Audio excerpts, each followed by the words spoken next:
In early March last year, my husband and I had the most terrifying night of our lives. Avid campers, we had never been scared sleeping out in the middle of nowhere in our tent. We went to a campground called Weldon Springs in Illinois, about 45 miles from our home. We stayed at the backpacking area, which at that time of year is isolated except for a few deer and birds. I felt fear the minute we walked into our spot. We had camped in that spot several times before, with no weird occurrences. I felt like we were being watched. I tried to pass it off as dead trees and grass, and a lack of other people around. By evening, sitting around the fire, I was scared. Our friend came along to stay with us, had a sleeping bag with him, ready to camp. Oddly, he decided not to stay. When we got settled in our tent, hell broke loose. We laid there a minute, and I heard an odd stomping noise in the trail leading to our site. It got louder, like it was getting closer. I asked my husband after we discussed it ourselves, and he said he felt an evil presence there. Even though we were absolutely terrified, I told him to take a peek outside the tent, just so we could ease our minds about the situation and prevent our imagination from running wild. This was a terrible mistake. He told me when he looked out that he saw the ghost of a hunter with red eyes staring right at him, and then he floated off into the woods and then disappeared. It didn't last very long, but he could still tell that the man was wearing hunting gear from a different era. It definitely didn't look like the attire you would see today, according to him. He told me that the clothes that he wore looked a lot like the people in the Wild West would wear in the 19th century. My husband even said that it looked as if he didn't want to be seen, like he had the look of pure shock on his face. In a way, I wish I had seen it myself, but I know I wouldn't have been able to handle that. We know that there was something strange out there that night, and we'll never forget it.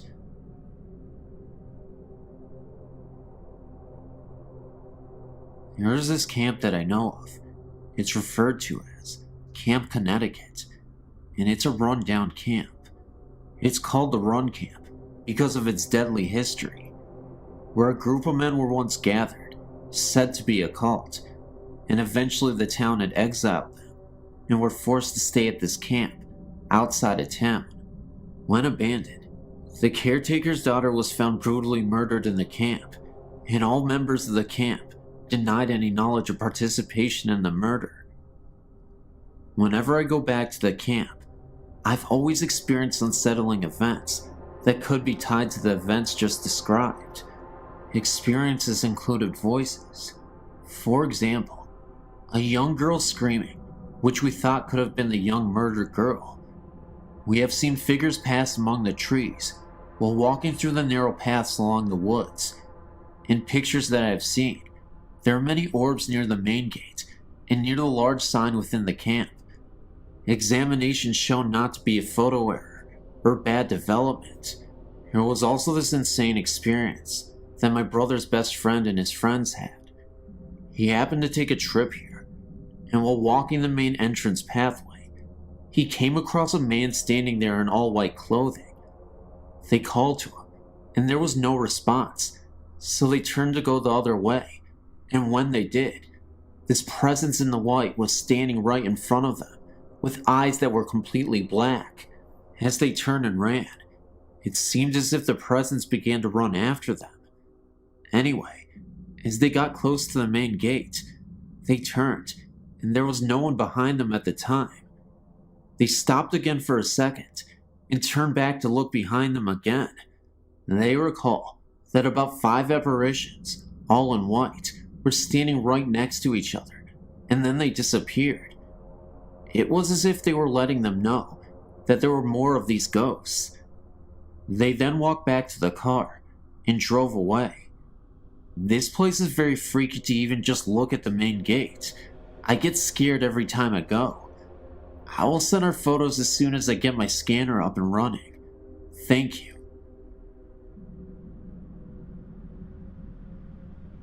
I've been tempted to write about what happened to my family many times, but it seems far too unreal. We were not allowed to talk about this outside the house when I was a child, and my mother only told guests about her visitors when they experienced something in our house. Our childhood home was built in 1898. My parents bought the home in 1974, when I was only 6 months old. The house was very large and had been converted into a double. My grandmother moved into the upper level. Strange things began to happen shortly after my family moved in. My mother had her first experience one night, after she had sent my older sisters to bed. From her bedroom door, she could look out and see into the kitchen hallway and into the bathroom. My family had only lived in the house less than a month when my mom saw a little blonde-haired girl walk into the bathroom. All of my sisters have very dark brown hair, and this was clearly a blonde-haired child. My mother panicked and yelled to the little girl, but the door shut. My mom jumped out of bed. In her mind, she was thinking that this little girl was a neighbor's child, that my sister must have snuck in the house. When she opened the door, there was nobody inside the room. My mother nicknamed the little girl Jessie, and I have no idea why. My mother had many experiences in the house, and with the younger children, myself, my younger sister and younger brother, when we were very small, it was as if we were playing with someone else.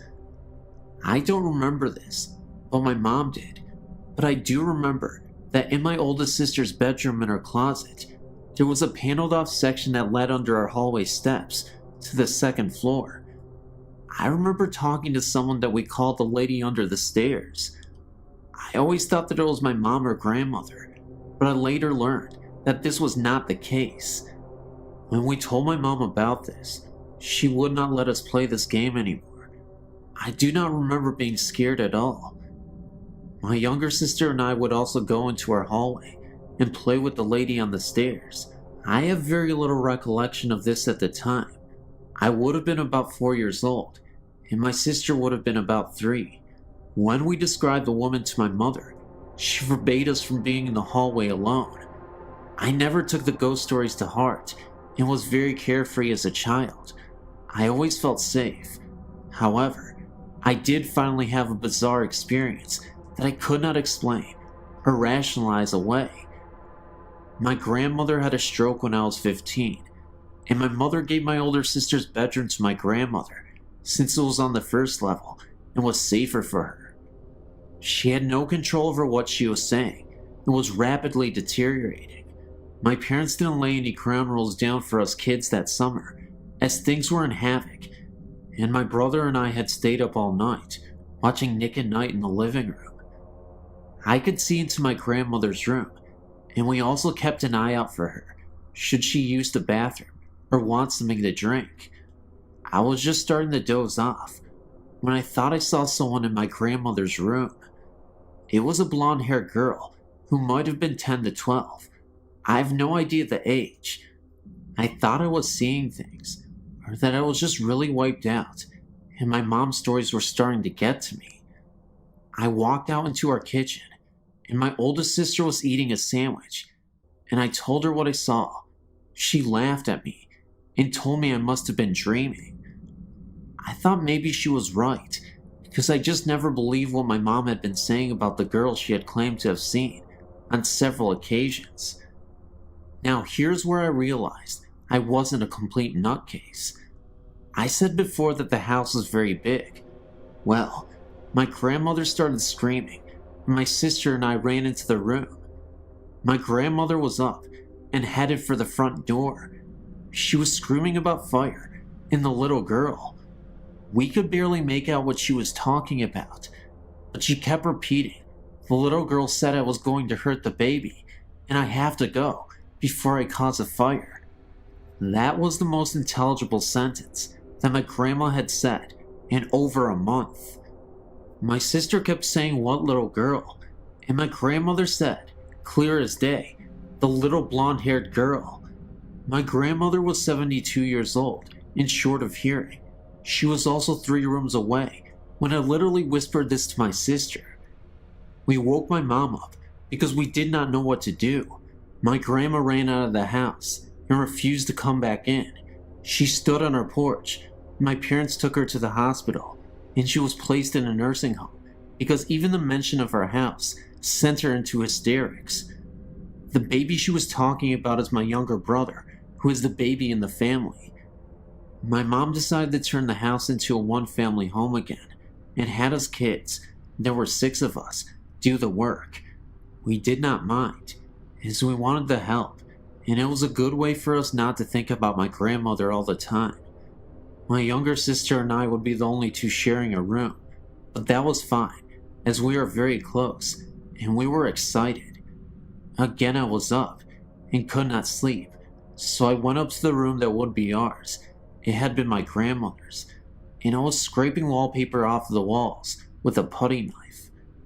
We had started this project the night before, and I was bored, so I went up to get some more done. I was scraping the walls, and had been doing so for about an hour, when I heard a funny noise that sounded like the scraping noise I was making with the knife, but different. It's hard to explain. I thought someone was playing a trick on me, so I began to scrape the wall, and very quickly, I stopped. However, the sound that I heard continued, and it was the sound of scraping, but it was coming from across the room. I do not know if whatever was in the room was mocking me or playing a game, but the scraping kept going on. Whoever or whatever did not care that I heard them. I screamed. I thought it was one of my older sisters. I ran down the front steps and opened the door, and the house was completely quiet. Everyone was sound asleep, snoring. I woke up everyone in the house. I was terrified, and I never slept in that room. I would continue to hear things in that house until I was 18 and moved out. As for our house restorations, my mother began working on the kitchen and back hallway that led to our attic. While doing so, she found where the house had burn marks and was scorched. My mother mentioned this to one of our neighbors, a woman who had lived on our street from the day she was born in the early 1920s. Our house had been burnt very badly and had been rebuilt. At that time, it had been converted to a double. A little girl and her parents lost their lives in the fire. My other sisters had things happen to them too. One of my older sisters was looking out the living room windows. Something grabbed her shoulder and called her name. One more thing, please don't think I'm nuts, but I've not had this happen in any house or apartment I've lived in since. And one thing I did notice is that whatever was in the house is not frightening to me in my youth, but only became frightening when each of us hit a certain age. I have no idea why. This was also something I thought that was so weird. The little girl was never visible upstairs, and the woman was only spotted downstairs once. A neighbor who was alive when the house caught on fire remembered that the little girl's name was Jessica. My mom had been calling her that for years, and had never known what the little girl's real name was, but I just called her that because it seemed right.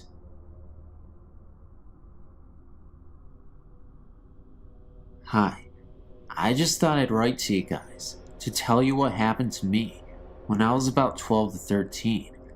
I'm from northwest England, in a county called Cheshire. I was staying with my father in a small village called Wrenbury. He used to live in a large country house that has been around for many years. I think, but I'm not certain, that the house is in Victorian.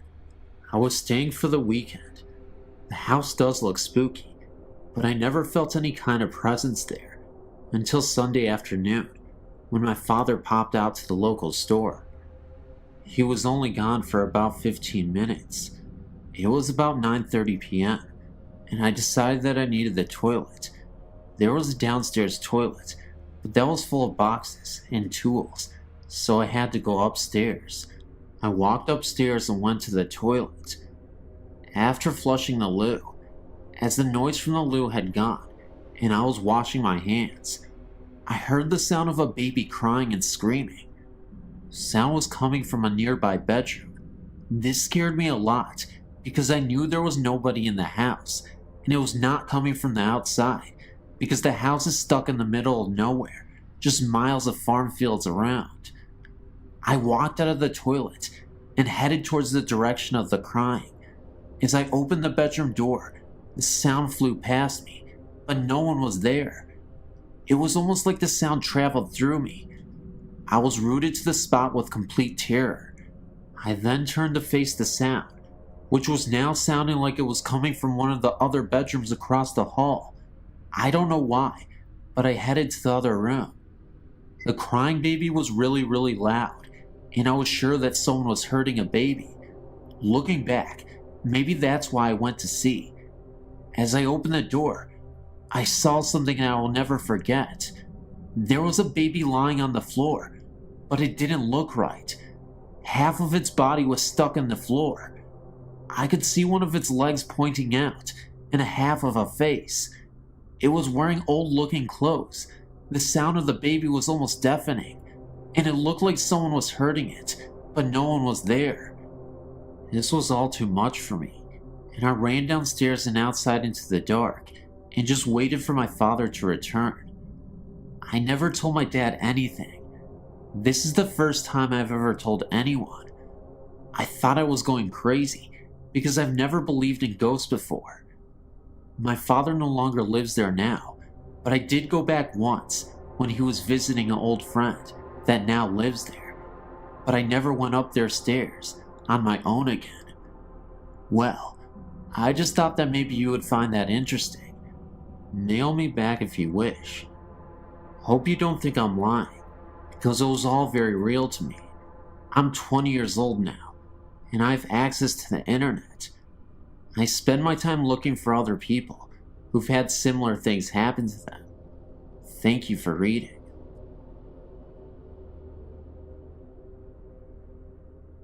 Many years ago, my family and I lived in a lovely Queen Anne-style home.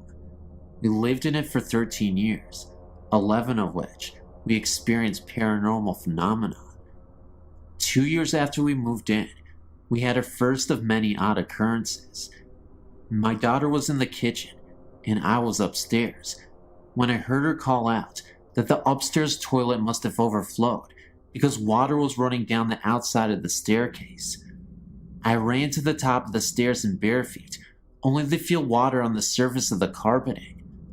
I looked over the top of the railing to assure her that the toilet hadn't overflowed, and that was when I felt the wetness on my feet.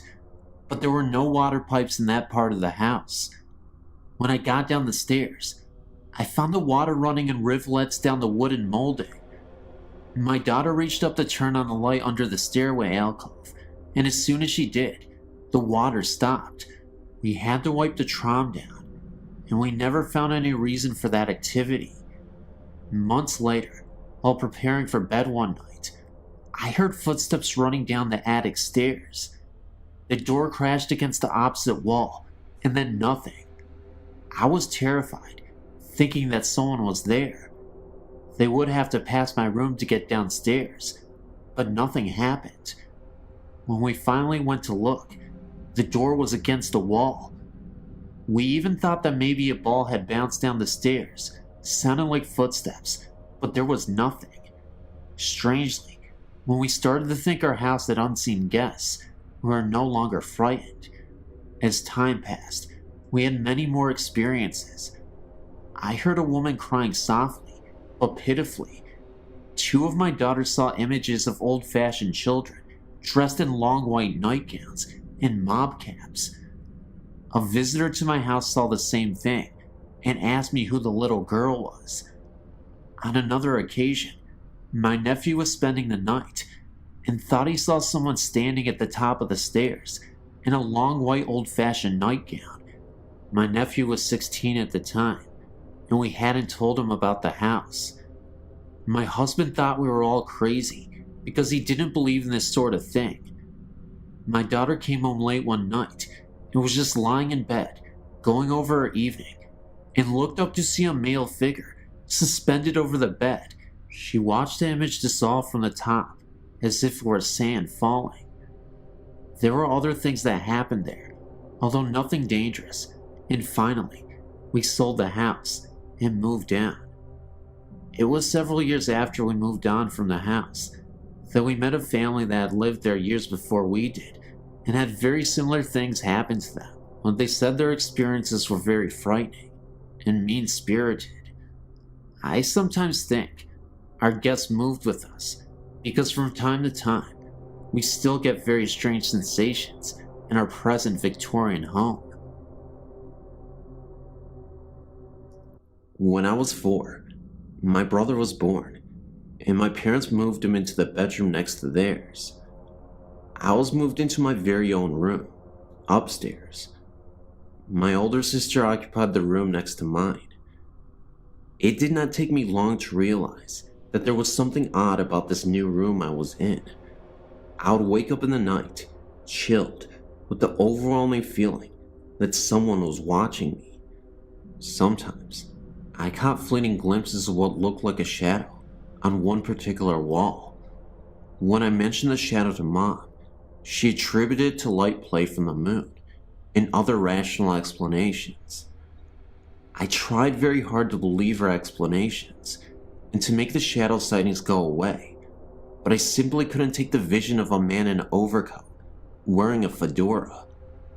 I could never actually see this man, just an outline, a shadow, but I knew he was there. I can't even say I felt threatened by this figure. I just felt watched and not alone. I suppose I should describe our family home. It is a large, Cape Cod-style home, built in the 1940s, just after the war. The family that built the home were obviously influenced by World War II, as was the world, I would think, and they built a secret room, which I would imagine was designed to hide the family if war ever broke out on home soil. This room was only accessible via a trapdoor in the kitchen floor, and it led to the secret room in the basement. My dad sealed this room off before I was born, although I know exactly where the trapdoor is. There is also a secret passageway that leads between the closets of the 2 upstairs rooms. This passageway has been sealed before my parents bought the home. This house was the second built on the foundation. The first was a farmhouse dating back to the late 1800s, which burnt when my mother was a child in the 1930s. The family that originally built the Cape Cod didn't live there long, and it became a rest home for the affluent elderly in the community for many years. My parents bought the home in 1954, and I was born 11 years later. There were other strange occurrences in the house in my younger years, such as doors opening and closing by themselves, and doors locking when there were no locks, and the piano playing by itself. But I'll fast forward to 1974, when my older sister got married. I took the opportunity to move into her larger room, and that is when the strangeness went into overdrive. I hadn't actually even moved completely into the room when the weirdness began. I'd moved my record player into the room, along with a student desk. I was showing the room to a friend one afternoon when the door slammed shut behind us. When we turned to look at the door, the shade in the opposite window flew off the hinges and landed at our feet in the middle of this room. We both screamed and ran to the door, only to find it locked, and there wasn't a lock on the door. We managed to finally get it open and run down the stairs. My friend would never even go into the room again, let alone spend the night with me. I didn't let it bother me, however, and moved the bed into the room and took up residence. The room always stayed incredibly cold, even in the heat of an Ohio summer. My dad installed triple the insulation into that room to try to help with the chill, but it remained downright cold. There were countless nights when I would awaken to knocking on the walls. Sometimes I would knock back, and it would knock back at me. When I told my parents about the knocking, my dad said it was a tree limb scraping the house. The knocking became so intense that he ended up cutting the tree down, but the knocking continued. My parents installed an intercom system into my room next to my bed, so I could page them when the knocking started. Dad seemed convinced that it was the neighborhood boys throwing rocks at my window. It didn't sound like that though, and the knocking was coming from an inside wall, not an outside one. One afternoon, I was lying on the bed reading, and I got the overwhelming feeling that I was being watched. I sat up on the bed and said out loud, "Stop it! There's no such thing as ghosts!" And no sooner had I uttered the words, a figurine on a shelf began to wobble, and then flew off the shelf and across to the bed, hitting me on the forehead.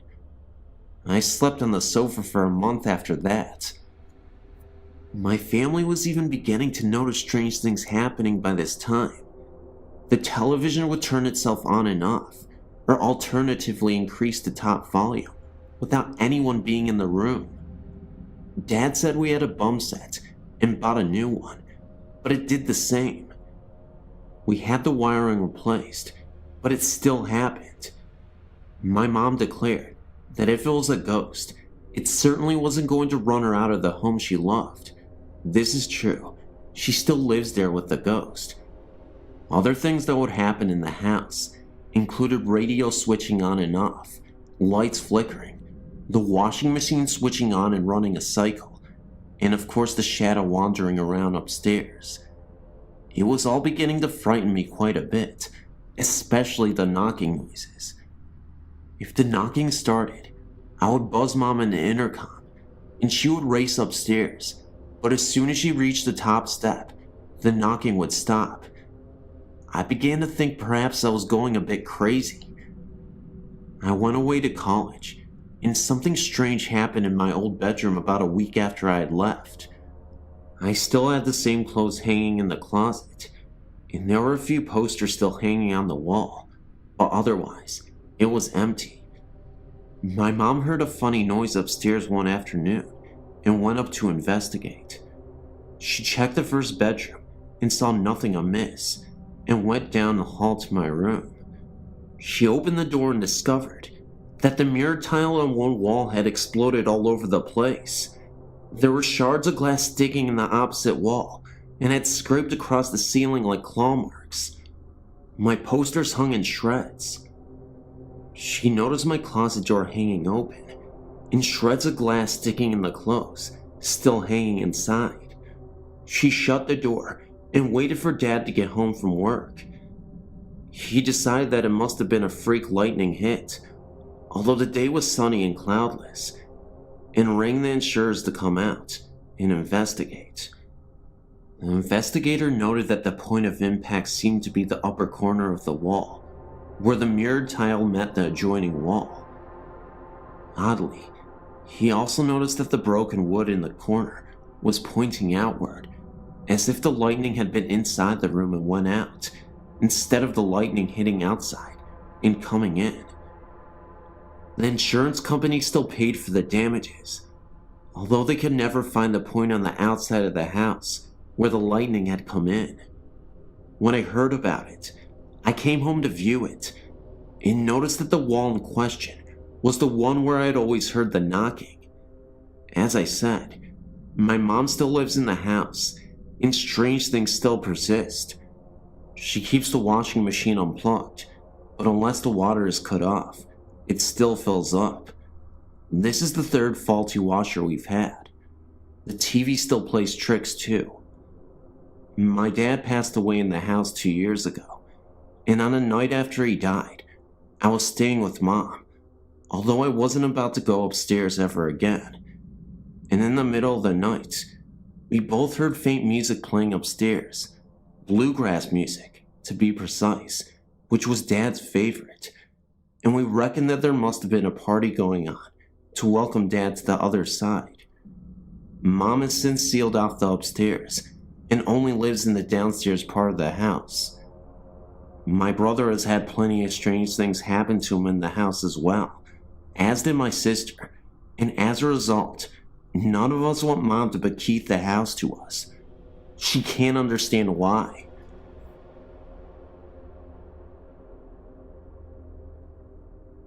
Every single night in my home, when I was 4 years old, my parents would come in and put me in bed. Mostly my mother, because my father wasn't home much. I never liked to sleep in the dark, and there were no outlets in my room for a lamp, or none that wanted to work at the time. As I laid in bed, almost every night, I'd look out into the hall, and I would be able to see the hall light on. Almost every single night as I lay in bed, a boy would walk past my door several times and then stop. It was a white glowing type thing that I remember perfectly well. It scared me a bit, but I never got an evil aura off of him. A thing about the boy is that he had died a long time ago, before we had moved in. It scared me all the time to recall it though, even though he isn't bad. I've only slept with the door open once. Since then, my parents got the outlets working. I was sleeping in a different room, but it was across the room the boy had died in. I looked outwards from my slumber. My glasses still on my face, because I always fall asleep watching TV. I saw the boy, and he went into my brother's room. That night, my brother got really sick. I don't know what happened, but the boy had died of a sickness. Another thing that happened. Me and my friends were sitting out on my back porch, and my one friend had brought a Ouija board with her. My other friend suggested that we play. Of course, I didn't want to, because I've had past experiences that turned out bad with those things, with other friends. We sat at the table and put each of our hands on it. Before we started though, we read something that had said you must finish a question. We thought we would. Beside the porch is a pool. This will fit into what happened as I go. We didn't believe that the board would actually work though, and so we tried. Even with the past experiences, I didn't think it would. So this is what we did. We tapped our fingers while the thing was moving, so that no one could move it themselves. We did get in contact with a spirit, and we, of course, ended up not finishing a question. Then, we noticed from the pool a mist that started to emerge. I kid you not, it was a ghostly apparition floating above the pool. It lasted for about 10 seconds, and then it faded away. I then decided to finish the question. My friend immediately stopped me and asked me what I was doing. "You're conjuring up evil," she said to me. It was clear that she didn't want to do this anymore, so we stopped, and we never returned to that Ouija board again. In fact, we went out to the fireplace and we burned the Ouija board so that we would never have any bad omens attached to us. Yet another incident occurred. About a year ago, I met up with some different kind of people. Wiccans to mostly say, and I still am Wiccan now. I took it in, because God actually hadn't helped me one slight bit with my life, so I started to believe in gods. I learned some good spells, and some bad. The ones I used most were the exorcism spells for haunted houses around here. My house I knew had quite a lot of ghosts in it, and I decided to get rid of one particular one that would scare the entire family as we slept. At night, if you were to turn the light off in the living room, the room would turn a deep dark blood red, and the windows to the place would disappear. When you looked to one corner of the place, you could see a black figure walking out of it. This is the ghost I decided to rid the house of. It never spoke during anything. It would only appear, and nothing more. My sister and her friends hadn't believed me when I told them of what was going on in the room, and they tested it for themselves. As we did it, they saw exactly what I was saying, and screamed for me to turn the light on. I actually sleep in that room still. The ghost is still there, but it doesn't bother us anymore. When I had tried the exorcism, the ghost had gotten angry and thrown the lamp at me. If not for me dodging it and then grabbing it before it hit the wall, I would have been in trouble. It glared at me and disappeared. You're probably thinking, this is absolute bull, but I can assure you, it was not. And I tell you this, not because I really want you to believe in some fantasy story, but because this actually happened. I couldn't even believe with my own eyes what was occurring. When I returned to the room that night, and from then on, the ghost never came back, or didn't bother us anyway. There are other ghosts in my house, ones that are in the cellar, but I've only heard them, not actually seen them. Anyway, this last event occurred outside of my house. Anyway, one night I was out with my friends, against my parents' will. We had left when they were asleep. It was around 3 a.m. in the morning, and we wanted to see what was around the area. We went up to the graveyard near, and sat down by some of the older graves, deeper into the graveyard. As we were sitting there, I looked up to see a darkened black figure standing by one of the trees. He wasn't looking at me or my friends, but something else. I had been leaning up against a grave. I didn't have much respect for the dead at the time until after this. I turned around and looked up to see a white figure standing there, looking at the black figure. They then turned their eyes towards me. I tugged on my friend's arm, but she didn't reply. She was asleep, along with the 2 other people that were there with us. I backed up off the grave as the white one glared at me. When I got completely away, they had turned their eyes back to each other and had vanished.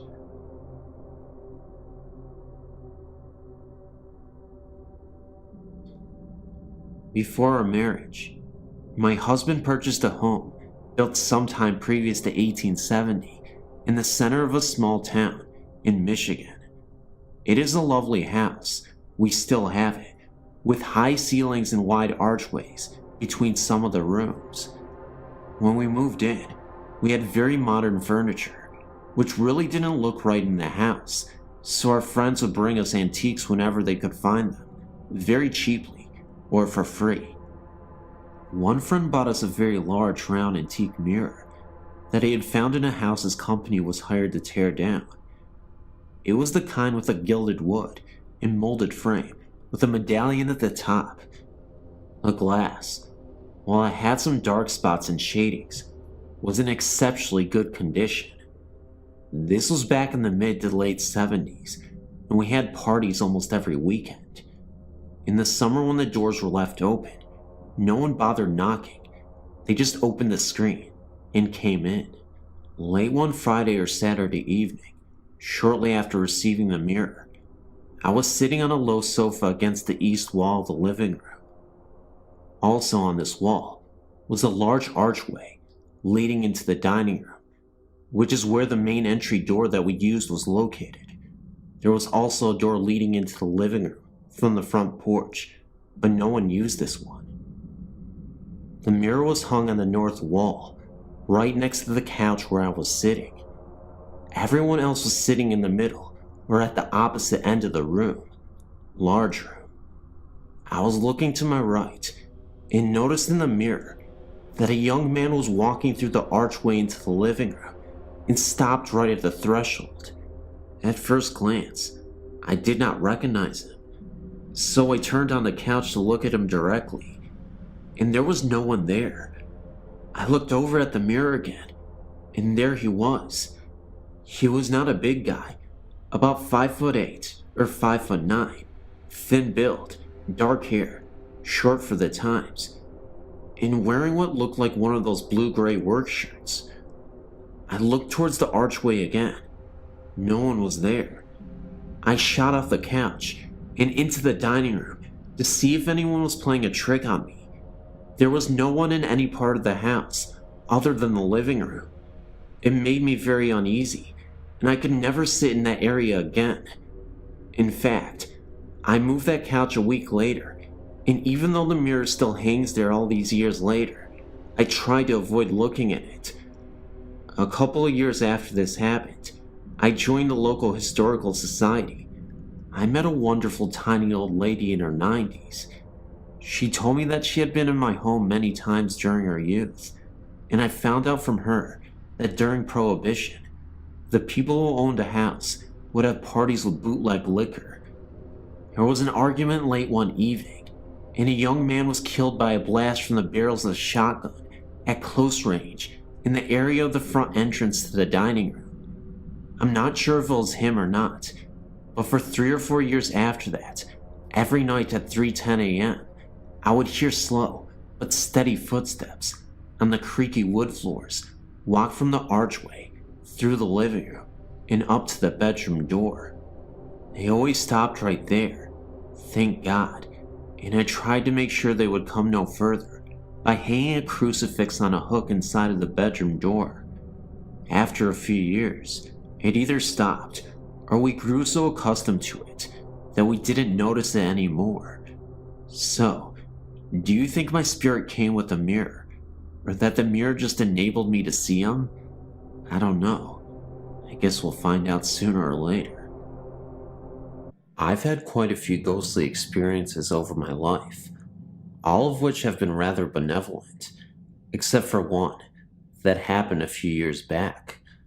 I was 24, living with my mother, my sister, and my 2-year-old niece. One night, I woke up and looked up into the darkness. This thing flew down from the ceiling, straight at me with its arms out. I can still see it.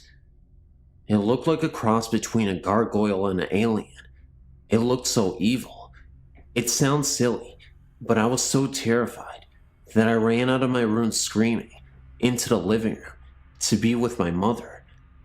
I was shaking uncontrollably, and I sat with her for quite a while before I could convince myself that it was just a dream, and I went back to bed with no further problems. Well, a few months down the road, my sister was at home with her friend, Kelly, who seems to have some sort of connection with the paranormal, like her mother, and she sent her down the hall to get a towel for my niece. The linen closet is down the hall in my mother's room. Kelly came back a couple minutes later, white as a sheet. Now, my sister and Kelly are always talking about stuff like this, but this is what really freaked me out. She said that there was something in my mother's room, and it was a threatening presence. She then went on to describe it. About 3 foot tall, gray, kind of a cross between a gargoyle and something. I'd never mentioned anything to my sister, and the only thing I had told my mother is that something scared me. I'd never described what I saw to anyone. In another related incident, prior to my sighting, my mother was trying to sleep one night in her room, and as she was about to fall asleep, something breathed near her, kind of like a sharp exhale, right into her ear. She woke up the next morning with scratches in the middle of her back, and the freaky thing is, she slept alone, and there were only 3, long, about 6 inches thin, scratches on her back. Needless to say, I'm very happy to be out of the house.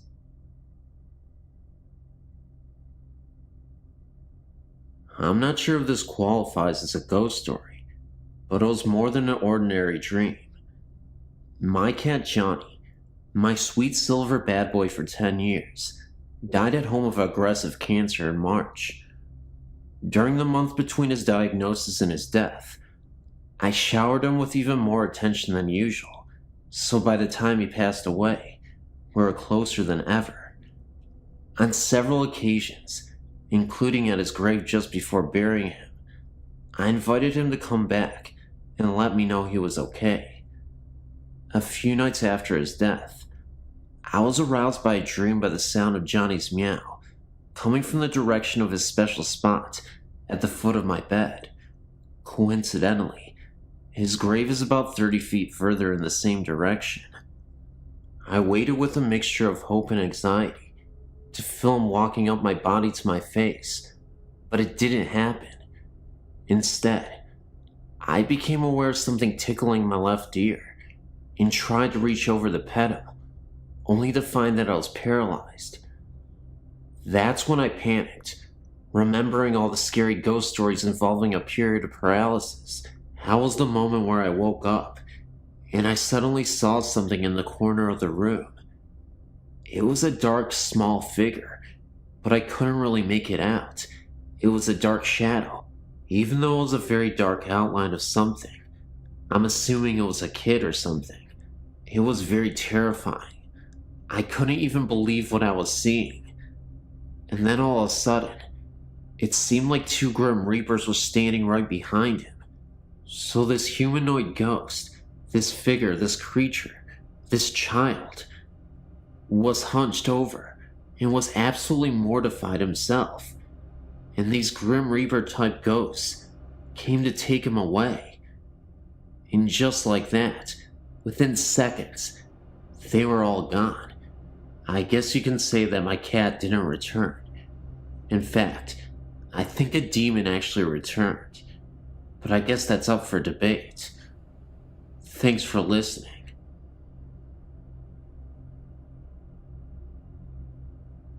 After you read this experience, you might think I'm crazy or something, but believe me, it was the most terrifying night in my life, and it has taken me a lot of time to get over it. Before I moved out, about a year ago, I lived in a 100-year-old house. It had 2 floors, and my family only lived on the top floor. We barely ever went into the basement, because the floors were all rock, and there were no lights down there. One day, when I was about 15, I had a friend sleep over, and we thought it would be cool if we slept in the basement and told ghost stories. We gathered up our sleeping bags and our candles and went down to the basement. As soon as I entered the room we were going to sleep in, I immediately felt as if we were being watched, and I told my friend that I thought we should maybe sleep upstairs. She just told me to quit being a wimp and to set up my sleeping bag.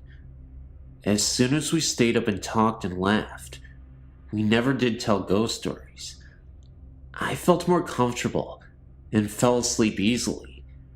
In the middle of the night, I remember this so clearly because this scared the crap out of me so bad, and I'm absolutely positive I wasn't dreaming. I woke up to knocking coming from one side of the house, and slowly getting louder and closer, and right when it was so near that it was shaking the ground, there was a big crash, and it went away. I sat up straight in my sleeping bag, and my whole body was trembling. After I calmed down a bit, a figure appeared at the foot of my sleeping bag, and I froze. I couldn't move. I couldn't scream. I couldn't do anything. The figure was of a man dressed in rags that were covered in coal. He stared at me as if he recognized me from somewhere, and then his eyes widened, and he exclaimed with a gasp, "Mary Beth, Mary Beth, help me." He then disappeared with a flash of light. Apparently, my friend had woken up right when he disappeared and saw the flash of light. The next day I told my parents, and they said that they had felt a presence down in the basement earlier. I read up on the history of our house and found out that the mistress of the house was named Mary Beth, and her picture resembled myself. One of her servants had been trapped in the basement and tried to climb out of the coal chute without succeeding, and after being trapped for about 3 days, he died in an unexplained fire accident while in the basement. Thank you for taking your time to read this.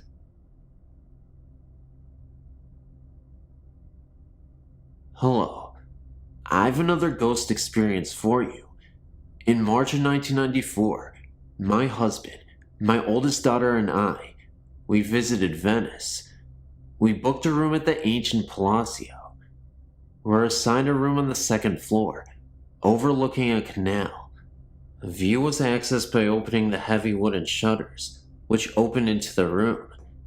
These had a metal rod, which fit into a U-shaped hook on the other window.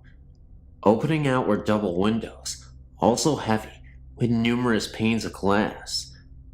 This room had double beds, with a narrow walkway between them. About 3 times during our 2 days there, we would hear footsteps start from approximately the middle of the room, march smartly over to the windows, at which point the wooden shutters would fly open. We would track this phenomenon with our eyes, but saw nothing and felt no fear. The first time we rushed over to the windows to check them, these shutters were so heavy that it felt doubtful that a gust of wind was blowing them open. What's more interesting is that the glass pane windows remained shut and seemed pretty airtight. The catch was not all that easy to work, either. My daughter, then 14, remembers having to struggle with it to open it. Even my oh-so-logical and mechanical husband looked over the shutters and could come up with no good explanation. The last night we were there, we retired for the night with my husband and I in one bed, and my daughter in the other. She and I could hold hands in the space between the beds. They were so close together.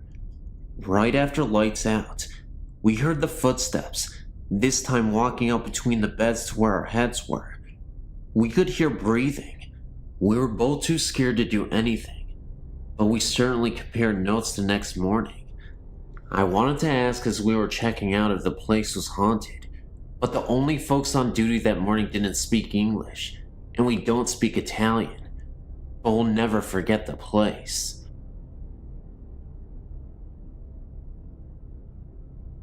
About 10 years ago, when I still lived in Pennsylvania, a group of friends and I took a joyride out to the Quaker Cemetery, just for a good night scare. It was a chilly, full moonlit November night, and there were 6 of us there, 5 guys, and me, the only girl. It was the perfect setting for a ghost.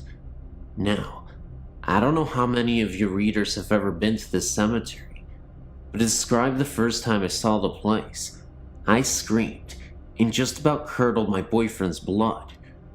The crematorium scared me the most. I don't know, something about the way it looks and what it was used for. Anyway, back to that night. 2 of the guys were acting like morons and jumping all over the place and around the markers inside the cemetery. I was angry at their pure disrespect for this old place, and so I tried telling them to stop. But of course, as excited as they were getting, they wouldn't listen. Me and this other guy were too chicken to go along with them, especially because of the way they were acting. They were bound to disturb peace in the cemetery, so we stayed by the car. We kept hearing a fake bird call coming from the trees along the opposite side of the road, and then I started smelling the lilacs. The lilac scent somehow wasn't disturbing, even though it was November and none were blooming. And also, there weren't any fresh flowers placed on any of the very old graves. A fake bird call almost scared the life out of us, because it just sounded so unnatural, and with each chirp, sounded closer and closer. We decided that we really needed to get out of there, so we both sat inside the car, waiting for the others. I got myself in such a worked up state that when I found a quarter on the ground, I swore, "In blood we trust," was written on it, rather than the usual "In God we trust." My friend just laughed at me.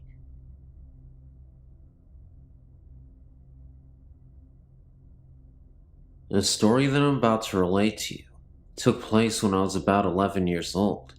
I'm 17 now, and most people whom I've conversed with about this matter shrug it off as the hallucinations of a child. It was the fall of about 92 or 93, maybe before, maybe after. I do not honestly remember. I was living with my father here in Texas at the time, because my mother had hauled off to Arizona to take care of her father, who had succumbed to a stroke. My father and I had gone to my grandmother's house for dinner. My grandfather was out of town visiting relatives in another part of the state. My father, my grandmother, and myself were in the kitchen conversing about things that I can no longer recall, because my memories of this occasion are starting to fade and jostle in my mind. My father told me to go wash my hand in the restroom, as my grandmother had just finished making dinner, and we were about to sit and eat. I walked out of the kitchen and into the dining room. As I looked in the general direction of the restroom, which was about 15 feet from where I was standing, I noticed two things immediately. The toilet was making strange noises, which isn't uncommon in houses, and there was what appeared to be a man in a shroud, standing in the restroom, with his hands under the faucet, staring at me. I don't remember exactly what my feeling was at the time, except for a bit of fear and a bit of awe at the supernatural. I'm a big reader, and around that time in my life, I was getting into ghost stories and other paranormal phenomena. I then walked back into the kitchen, and my father asked me if I'd washed my hands. Of course, being as frightened as I suppose I was, I told him that I had, and then I proceeded to eat my dinner. But the events of that night have never entirely left me. I'd seen the man in the cloak on at least 2 other occasions since, but those stories are for a later time. Thanks for reading, and good night. This story was told to me by an ex-boyfriend, Mike, when we first started dating. We were still getting to know each other, so when he told me he was very afraid of spirits, I believed him, because it's not the type of thing you'd say if you were trying to impress a girl. I asked him why, and this is what he told me. Mike's first encounter with ghosts was about 10 to 12 years ago, when he and his family, mom, dad, little brother George and Mike, were living in a house in the northwest side of Chicago. This particular house had an attic, which was used to store the items that came with the house when before Mike's family bought it. Nothing too unusual, mostly furniture and such. At this time, Mike was probably 15 years old, and his brother George was probably 9 years old. They were up in the attic one afternoon, goofing around, pretending to be acrobats and wrestlers. Eventually, they got tired, and George collapsed on the floor, while Mike sat in the old recliner that came with the house. The brothers continued talking until their mother called from downstairs, announcing that dinner was ready. The boys had worked up an appetite, so they bolted out of the attic. Mike was the last one out, and as soon as he shut the door behind him, he remembered that he left the light on. Knowing his mother would be mad if he didn't turn it off, Mike opened the door to the attic, took one step in, and froze. The recliner that Mike had been sitting in was slowly turning towards him. Mike tried to command his body to run, but he was so scared he seemed rooted to the floor. The recliner turned enough so that Mike could see the form of a knee, and it was at that point that Mike got the strength to bolt out of the room and down to the kitchen. He told his parents what he saw, and of course they didn't believe him, but Mike refused to stay in the house any longer. He was so upset that his parents made arrangements for him to sleep at his aunt and uncle's house that night. Furthermore, this was the last time Mike ever stepped foot into the house. He stayed with his aunt and uncle until his family sold the house a few months later. Of course, his parents objected to his imposing on his relatives' hospitality, but they were too afraid to force him to come back, fearing he would have some sort of breakdown. The next house Mike's family moved into was still in Chicago, and not too far from the old house. Everything was going fine until one night, when Mike's family had friends over for dinner. After dinner, the adults and Mike sat around the island in the kitchen, having coffee and talking, while year-old George played outside in the backyard with the guest's little boy, Sam. At one point, George opened the kitchen door and ran through the kitchen, past all the adults, and straight into the adjoining bathroom. Nobody thought anything of this until about 10 minutes later, when Mike's dad questioned why George was taking so long in the bathroom. Mike's dad knocked on the bathroom door, asking George if everything was all right. No answer. Mike's dad tried to open the door, but it was locked from the inside.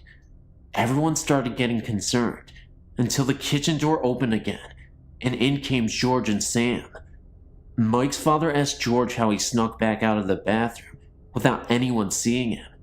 You see, there is no other way out of the bathroom.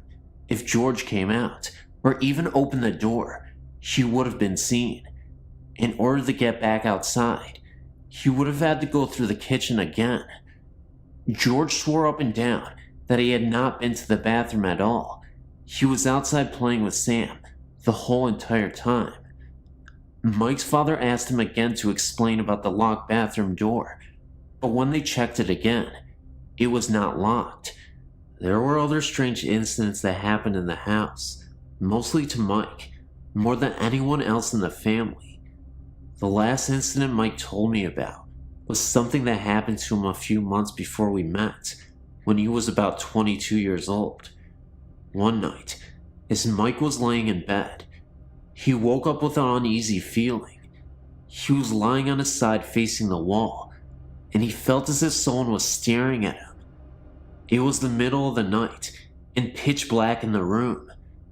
Mike turned over and opened his eyes and saw a black figure standing next to his bed, staring down at him. Mike shut his eyes and screamed for his mother repeatedly. When she came storming in the room, Mike told her what had happened. It seemed as if such occurrences happened sporadically. Strangely enough, when Mike was getting to the point of forgetting them. Seems as if the spooks recognize this and remind them of their presence every now and again. I was kind of skeptical when Mike told me the story, mainly because I was just getting to know him. I couldn't tell if he was a habitual liar or something, but the way he acted and the way he told me the stories was enough to make me wonder if he was a spook magnet. We only dated a couple of months, and maybe that was for the best. I might be younger than some of you, but I've had a lot of experiences. I'm 18 years old. About a week after my 10th birthday, my uncle had taken his own life inside my grandparents' house, the one I'm currently living in now. After his death, I would refuse to go down into the basement where it happened. I would always hear unsettling noises, to the point in which I would feel so uncomfortable being in that home. The odd part is, it would only happen when everyone was in bed, and I was home alone. As creepy as it was, I still had somewhat of a morbid curiosity to go down there. Though, of course, I could never bring myself to do it. There would be times I would hear very faint snarling and growling sounds. Other times, I would hear weeping. It was very disturbing. Then about 6 months after my uncle's death, my 17-year-old cousin had died in a car wreck. One night, I was so upset over the deaths that I had stumbled down there without thinking about where I had went. I was so overcome with grief of emotions that I was bawling my eyes out. It got to the point where it was too much for me. I was sitting on the couch thinking about ending it all so I could be with them. Just when I was about to, I felt a hand on my shoulder, and I knew instantly that it was my uncle. That moment made me realize that it was okay to continue on. That may have been a positive experience, but I assure you, it didn't get better in that basement, in the house moving forward. One evening, I was up in my bedroom. My parents were again fast asleep, when I heard a disturbing wailing again coming from the basement. I have a vent in my room, and it connects directly down to the basement. I could hear these cries coming from the vent.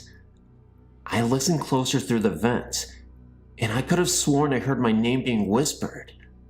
Like an idiot, I thought maybe my uncle had returned and wasn't feeling well, so I swallowed my pride and went down into the basement so I could at least tell him that everything would be okay. As I opened the basement door and looked down the steps, at the end of these steps, I saw a figure for a moment's time. It wasn't my uncle. In fact, it was a black misty shadow, and it slowly evaporated. It seemed to be there for a few seconds, then it was gone, within a blink of an eye. I then turned around, heard a distinct growl, then ran back up the rest of the steps and back into my room. Sometimes when I walk around the house, I can feel something watching and even following me. It's not always my uncle, but it definitely feels like something evil. It wasn't too long ago that me and my 21-year-old cousin went to go see her dad. Now, this is the cousin that was in the wreck with the one that passed away. Jean, the 21-year-old cousin, had told me that she had felt her sister's spirit with her before. While we were up late at night talking about her, we suddenly felt her presence with us. It was like she was sitting there and listening to us. Then, not too long ago, I was over at a friend's and was going to stay the night. We were in her room, talking about how she thought that maybe she had a ghost living in her house. Of course, I'm sitting there nodding my head. Then I felt something grab my necklace that I was wearing. So we got freaked out and ran to the living room and checked out my neck.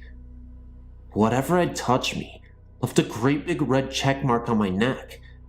Then about 5 to 10 minutes later, it felt like something was grabbing my legs. I pulled up my pant legs, and it had red marks all over my legs. So me and my friend decided to get out of the house and go bowling. Over at the bowling alley, the marks had turned white and disappeared. Well, anyway, when we got back to our house, the marks returned, and I kept feeling things grabbing me and following us occasionally. But the weird thing is, nothing was happening to her, and she told me that nothing like this has ever happened to one of her friends before. I was beginning to think that this bad presence in my home was starting to attach itself to me. So we decided to go to bed. While we were laying there, it felt like someone had come up and sat down on the bed between us. So I looked over, and no one was there. I haven't been over to my friend's ever since.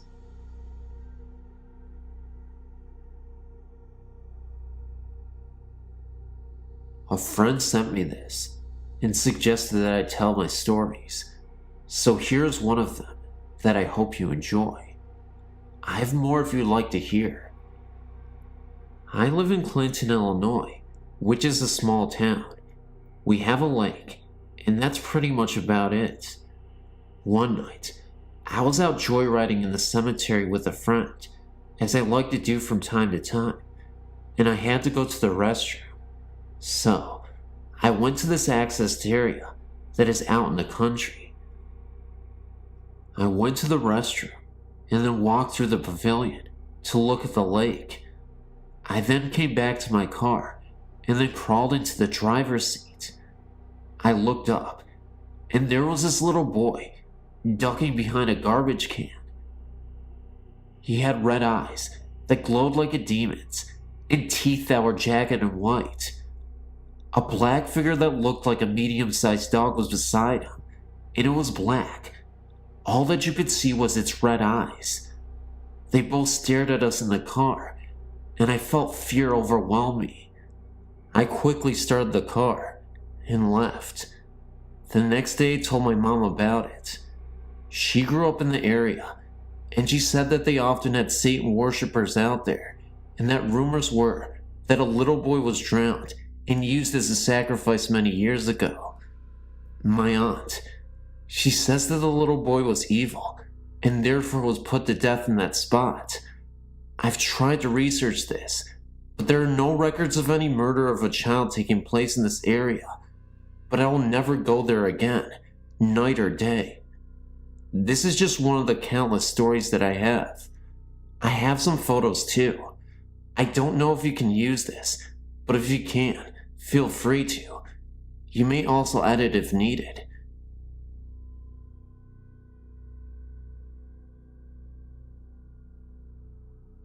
Have you ever stayed at the Holiday Inn? You should, because this story is outrageous. In early of July 1999, spent a work week there for a regional curriculum camp. I'd originally been slated to share a room with other teachers on the first floor. However, the room was a smoking room, and the odor was causing my asthma to flare up, so I was transferred to a room on the 4th floor. Buggered if I can remember the room number. When I retired on Monday night, I had not heard yet of the ghost or any legends. I was awoken 3 times during the night by the phone ringing. I was really ticked because no one was ever there. I vowed to speak with someone at the front desk about it. In the morning I learned about Tanya, the ghost. We all laughed at the story, thinking it was something to amuse tourists. Being WNY natives, we weren't going to be suckered by any such nonsense. I forgot to talk to anyone about the phone, and decided not to bother. I fell asleep very quickly that night. I was awakened that night by the sensation that someone was staring at me from the left side of the bed. I have small children. My son often wakes me using the stare method. Now, I might have thought the ghost story was crap, but I wasn't going to test the theory by looking to see what was next to me. I said, "Go away. I'm not going to look at you. I need my sleep." The sensation immediately left me, and I slept the rest of the night quite peacefully. I awoke and went to my morning sessions without anything remarkable happening. However, I had to return to my room mid-morning to fetch some papers I needed for the next session. The curtains were open on the doors leading out to my balcony, which was not unusual. Housekeeping always opened the doors after cleaning.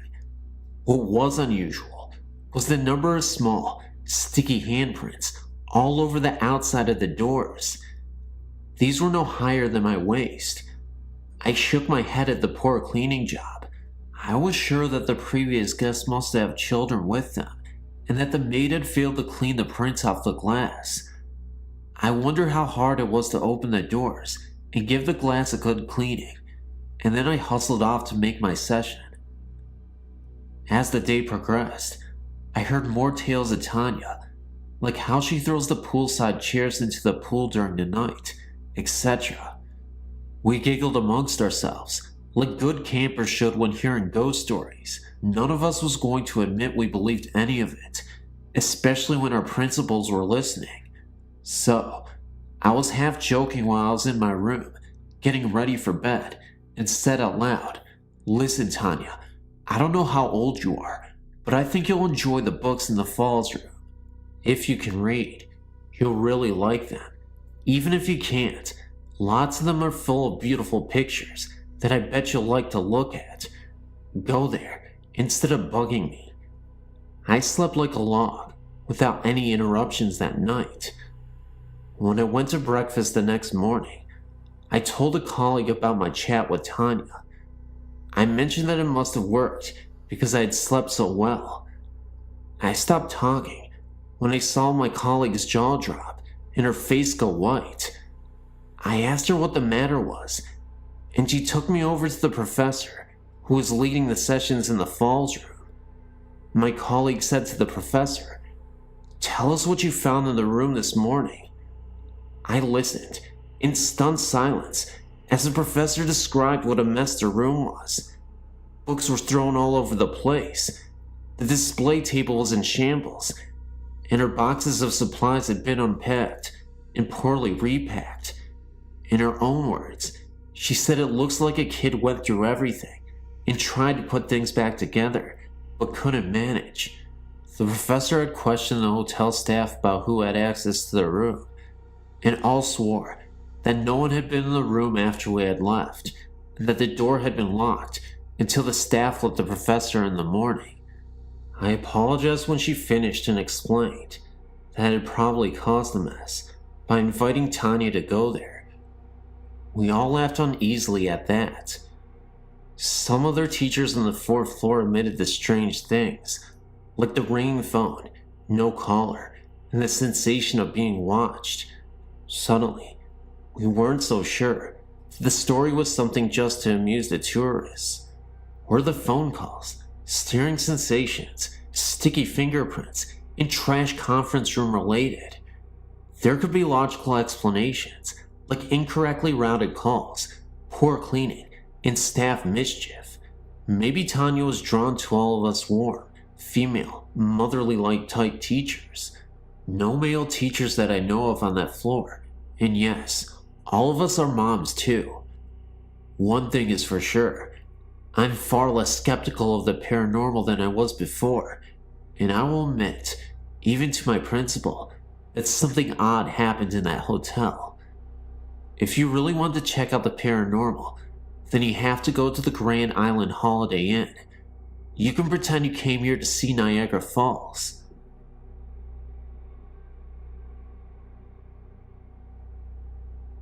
I've had many experiences with ghosts and hauntings, all beginning around age 3.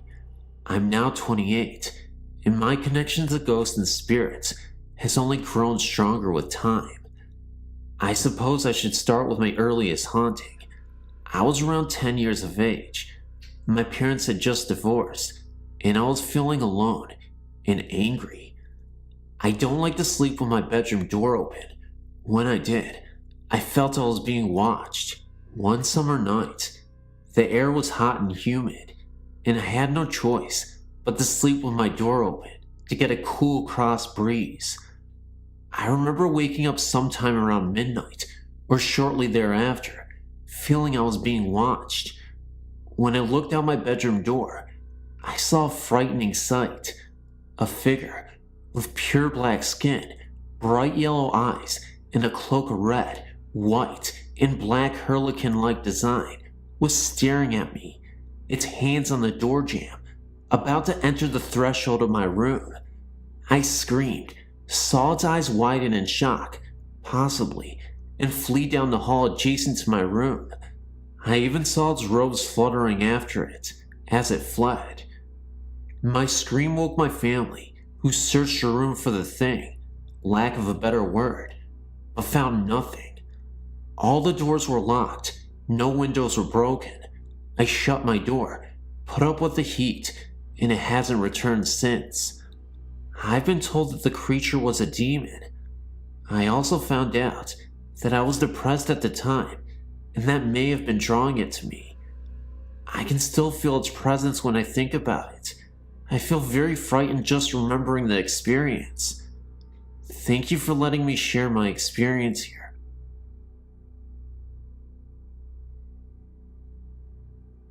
I wanted to share my own personal experience with you regarding my beloved Nana. She passed away in 1984. I took her death very hard and would go to visit her grave often. After my now ex-husband and I married in 1998, I became pregnant within the year. Since I knew that my ex and I would not stay together for the long term, and since our marriage was so troubled, I found myself up at Nana's grave many times, sometimes just to talk to her and ask her to guide me and to watch over myself and the baby. The first time I went to see her grave, I hadn't been there for nearly 2 years at the time. I was pretty certain of what row her stone was in, but not completely sure. I asked her out loud to help me find her, and so help me God if I'm lying. I ended up parking directly in front of her row. I thanked her and walked over to her grave, placing a single rose on it, and crying. I was about 6 months pregnant with my daughter at the time, and I was very certain that her love for us would get us through the rough months ahead. Shortly after our daughter was born, my ex-husband and I were having major problems, major fights. It was obvious to the both of us that we would eventually split up permanently. We separated when my daughter was 3 months old, and I moved into an apartment with my infant. Shortly after, I could feel my Nana's presence. I never saw anything. I always asked her not to appear to me, as she knew I would be afraid. But her presence was unmistakable, especially in my daughter's nursery. It never frightened me, conversely. I felt very comforted and protected. As a new mother, I took many photos of my infant those first few months. I never noticed until a friend pointed it out to me that in one of them, which was a picture of the nursery, there is a vortex on the right, like a solid bar of white light, and to the left of that, an arched mist that almost looks like the shape of a rainbow, but you can see the wall right through it. Also, the picture of the room came out as if I had taken it from on the floor, or close to the floor, and pointed the camera up. I would have never taken a picture from that angle, and I know I didn't.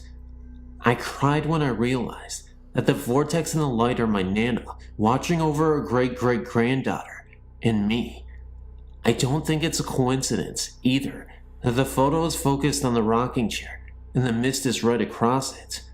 I should also mention that shortly after my Nana passed away in the 80s, and my brother and I still lived at the home with my parents, that one night I was up reading in bed and walked out into the kitchen. My brother was sitting at the kitchen table, shaken and white as a sheet, almost crying. A second later, my mother walked out of her bedroom, and she was crying. They both professed, at exactly the same moment, that they had seen Nana appear to them and tell them not to worry, and that she was all right. I might add that their bedrooms were on opposite sides of the house. My mother also had a separate incident where she saw my Nana at the end of her bed. She wasn't at all afraid, just comforted. I still visit my Nana just to say hello, and it comforts me to know that someday I'll meet her again. Until then, I guess I'll just be comforted by her presence and know that her ghost is still looming around. And no matter what, I'm always a fan of Nana. How can you not like Nana? She's amazing. I miss you, Nana, but I'll see you again. Hey guys, it's Phantomofdarkness here, and you're probably wondering why I'm making this video, and it's probably because you needed a compilation. So please comment, like, share, and subscribe. I'm going to make this really short because I love you all, guys, and I just wanted to see you in the comment section. So I'm slurring my words, but I gotta go, guys, because I love you, and the world is fantastic. So bye, and love you for the world of the world. Yeah, whatever that means. I don't know. It doesn't matter. Bye. Love you guys. Seriously.